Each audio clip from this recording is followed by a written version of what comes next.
নরেন্দ্র মোদী নাকি রাহুল গান্ধী? জনপ্রিয়তায় এখন এগিয়ে কে?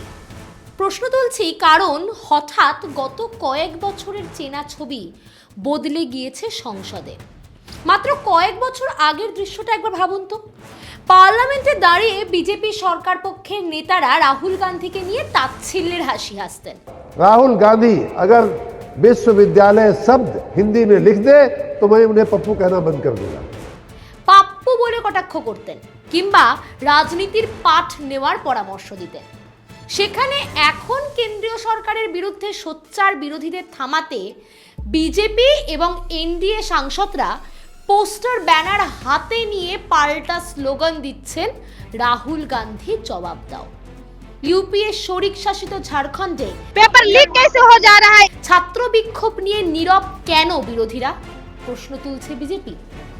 ভাবুন, যে বিরোধী নেতাকে এতদিন অনভিজ্ঞ বা গুরুত্বহীন বলে এড়িয়ে যাওয়ার চেষ্টা চলতো, আজ তাকেই মোদী সরকারের উল্টো দিকের একমাত্র প্রধান মুখ হিসেবে মেনে নিতে বাধ্য হচ্ছে শাসক শিবির। দিল্লির রাজনীতিতে কি তবে হাওয়া ঘুরতে শুরু করেছে? কনফিডেন্সটা বেশ লো দেখছি। রিসেন্টলি টেস্ট করিয়েছো? হ্যাঁ ডাক্তারবাবু, প্রি টেস্টের পরের দিনই করিয়েছি। ও, তুমি মাধ্যমিক দেবে? তাহলে মক টেস্ট করো। এই নাও মৌলিক লাইব্রেরি সম্রাট এক্সক্লুসিভ মক টেস্ট পেপার। এতে পাবে প্রতিটি বিষয়ে অধ্যায়ভিত্তিক গুরুত্বপূর্ণ নমুনা প্রশ্নপত্র, ইংরেজি, গণিত, আনসিন লেখার বিস্তারিত টিপস আর প্রতিটি সাবজেক্টের এক্সপার্ট ওপিনিয়ন, যা তোমার কনফিডেন্সকে ফিরিয়ে আনবে মাধ্যমিকের আগে। সম্রাট এক্সক্লুসিভ মাধ্যমিক মক টেস্ট পেপার, এক্সামের কনফিডেন্স বুস্টার। নমস্কার, আমি নয়নিকা। স্পষ্ট কথায় কষ্টকীর নতুন একটি এপিসোডে আপনাদের স্বাগত। দেশ জুড়ে চলা সাম্প্রতিক পলিটিক্যাল ট্র্যাকার এবং জনমত সমীক্ষাগুলির দিকে তাকালে একটা বিষয় স্পষ্ট। নরেন্দ্র মোদী জনপ্রিয়তায় এখনও কিছুটা এগিয়ে থাকলেও তার জনপ্রিয়তার পারদ ধারাবাহিকভাবে নিচের দিকে নামছে। আর ঠিক উল্টো দিকে ধীরে ধীরে গ্রাফ ঊর্ধ্বমুখী হচ্ছে রাহুল গান্ধীর। দুজন নেতার জনপ্রিয়তার ফারাকটা দ্রুত কমতেও শুরু করেছে। এই পরিবর্তনের মূলে রয়েছে দেশের নতুন প্রজন্ম, অর্থাৎ জেন জি এবং তরুণ ভোটাররা। আজ থেকে 10 বা 15 বছর আগে হিন্দুত্ব, ধর্মীয় মেরুকরণ বা আবেগের যে রাজনীতি সাধারণ মানুষকে আকর্ষণ করত, আজকের বিজ্ঞানমনস্ক ও প্রযুক্তি নির্ভর তরুণ প্রজন্মের কাছে তা তার প্রাসঙ্গিকতা হারিয়েছে।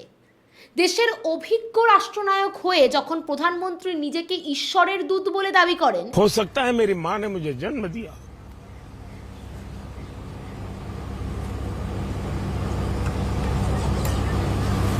देखिए इसको क्या कहूंगा मैं।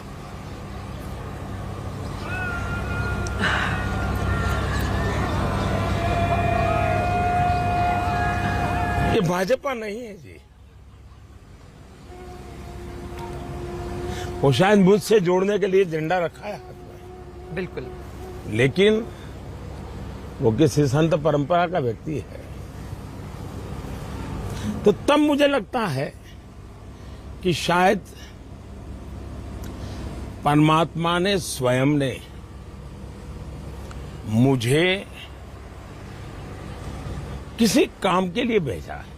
বা বলেন তিনি জৈবিকভাবে জন্মাননি, তখন নতুন প্রজন্মের কাছে তা অর্থহীন প্রলাপ বলেই মনে হচ্ছে। আধুনিক অর্থনীতি, কর্মসংস্থান, সংবিধান ও প্রযুক্তির মতো বাস্তবমুখী বিষয়গুলিতে শাসক দলের এই কমিউনিকেশন গ্যাপই এখন সবচেয়ে বড় সমস্যা হয়ে দাঁড়িয়েছে।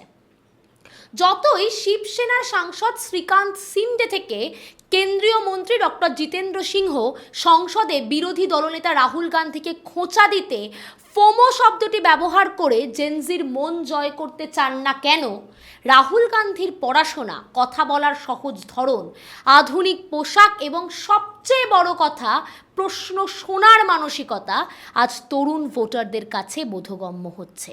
তিনি নিজেকে প্রশ্নের ঊর্ধ্বে রাখছেন না বা অলৌকিক প্রতিপন্ন করার চেষ্টা করছেন না, বরং সাধারণ মানুষের বাস্তব সমস্যার সঙ্গে নিজেকে যুক্ত করছেন।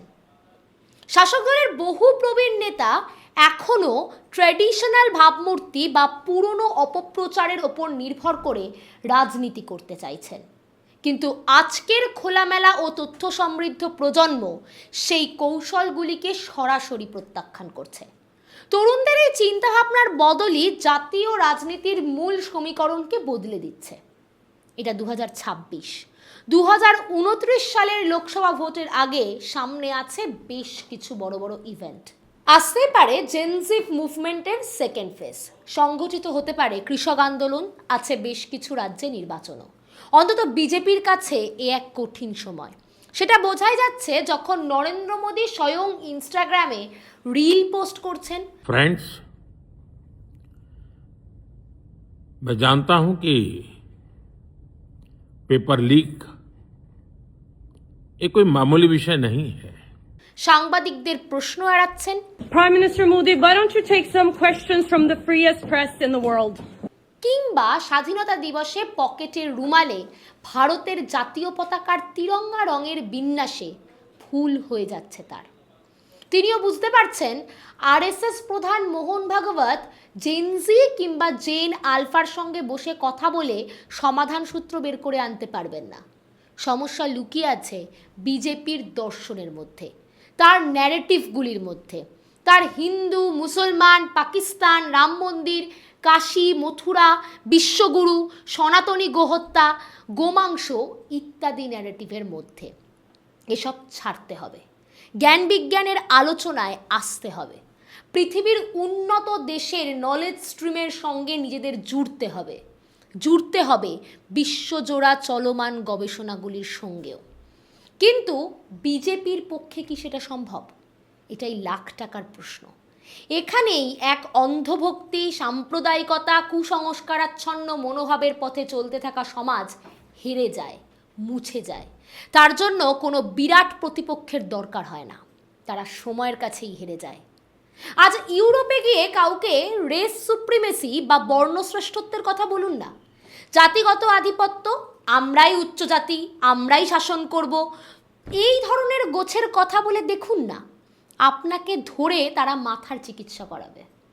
এই পরিস্থিতিতে ছাত্র আন্দোলনের পক্ষে দাঁড়াচ্ছেন রাহুল গান্ধী।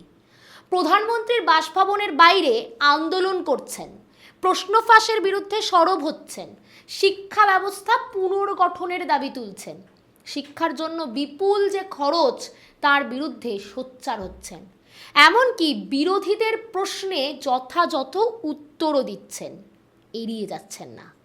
ফলে দেশ জুড়ে যে সমস্ত পলিটিক্যাল ট্র্যাকারগুলো কাজ করছে তার প্রজেকশন বলছে মোদিজি তার প্রভাব প্রতিপত্তি হারিয়ে দলের মধ্যেই চ্যালেঞ্জের মুখে পড়ছেন, আর অন্যদিকে রাহুল গান্ধী তার সামনের চ্যালেঞ্জগুলিকে অনায়াসে পার করে ক্রমশ উচ্চতা বাড়াচ্ছেন। রাহুল বনাম নরেন্দ্র মোদীর ডিবেটের উত্তরটা হয়তো এখানেই লুকিয়ে আছে। এরকম আরও ভিডিও দেখতে চোখ রাখুন হাউয়ের ফেসবুক, ইনস্টাগ্রাম এবং ইউটিউব চ্যানেলে। দেখা হবে আবার নতুন কোনো এপিসোডে।